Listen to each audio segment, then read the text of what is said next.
დომინანტური მდგომარეობის ბოროტად გამოყენება და მედიკამენტებზე არასამართლიანი ფასების დაწესება. ფარმაცევტული კომპანიები, რომლებიც მედიკამენტების რეალიზაციას იმპორტის ფასთან შედარებით 1000-2000 და ხშირ შემთხვევაში 3000%-იანი ფასნამატით ახდენდნენ, კონკურენციის სააგენტომ სოლიდური თანხით დააჯარიმა.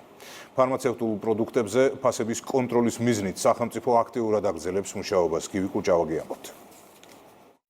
ჰაიზინი, ზინასენი, ბისეპტოლი.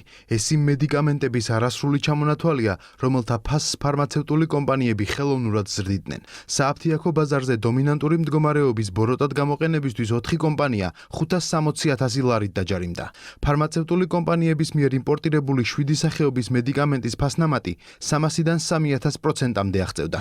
ნახეთ აღნიშნული კომპანიების საბითუო მიწოდების ფასი, ასევე იმპორტის ფასი, ჩაუთვალეთ ყველა კვალიფიციური ხარჯი, რომელიც აღნიშნული მედიკამენტების მიწოდებისთვის იყო საჭირო, ასევე გავთვალისწინეთ გონივრული მოგების მარჟა, თუმცა ამის ზემოთ მაინც იყო საკმაოდ მაღალი ფასნამატები. საბოლოო ჯამში იყო რიგი მედიკამენტები, რომლებიც იმპორტიდან მომხმარებლებამდე 300 და 3000%-მდე მოცულობაში იყო ფასნამატი წარმოქმნილი. აღნიშნული პროცესი ჩვენს მიერ შეფასებული იქნა კონკურენციის კანონმდებლობის დარღვევად, რადგანაც ეს კომპანიები წარმოადგენდნენ დომინანტებს აღნიშნული მედიკამენტების ბაზარზე. ფარმაცევტული ბაზრის მოკვლევისას გამოვლინდა, რომ დამრღვევი კომპანიების მიერ მედიკამენტებზე დაწესებული ფასები გონივრულ დონეს მნიშვნელოვნად აღემატებოდა. ხირებულებაში შეტანილი იყო ისეთი ხარჯები, რომლებიც უშუალოდ ფასწარმოქმნას არ უკავშირდებოდა.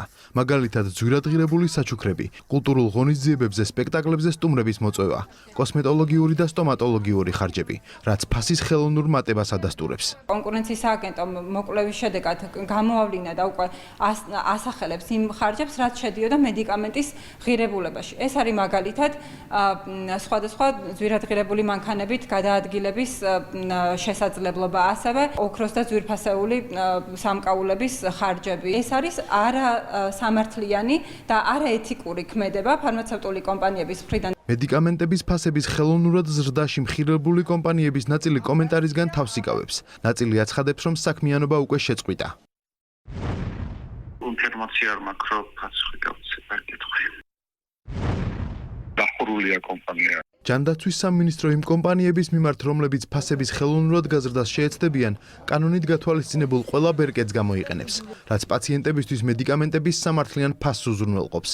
მსგავსი ანალიტიკური დოკუმენტები იძლევა, რა თქმა უნდა, სიგნალებს აიმისოთ, რომ კარგად გვესმოდეს, რომ ეს მუშაობა გასაგრძელებელია. როდესაც აღმოჩნდება მსგავსი ვითარება, როდესაც წავაწყდებით და არგუმენტი იქნება საკმარისი, რასაკვირველია, ყოველთვის ბუნებრივია, რომ მივმართავთ შესაბამის სამართალდამცავ სტრუქტურებს, რომელსაც ევალებათ სამართალდარღვევაზე რეაგირება, ყოველთვის, რა თქმა უნდა, ჩვენი სამინისტრო ამ შესაძლებლობას გამოიყენებს და ბუნებრივია, რომ იქნება აბსოლუტურად შეურიგებელი იმასთან, რასაც ქვია უსამართლო ფასის შეთავაზება პაციენტისთვის. ბაზარზე დომინანტური მდგომარეობის ბოროტად გამოყენების ფაქტების გამოსაკვლევად კონკურენციისა და მომხმარებლის დაცვის სააგენტოს ჯანდაცვის სამინისტრომ მიმართა.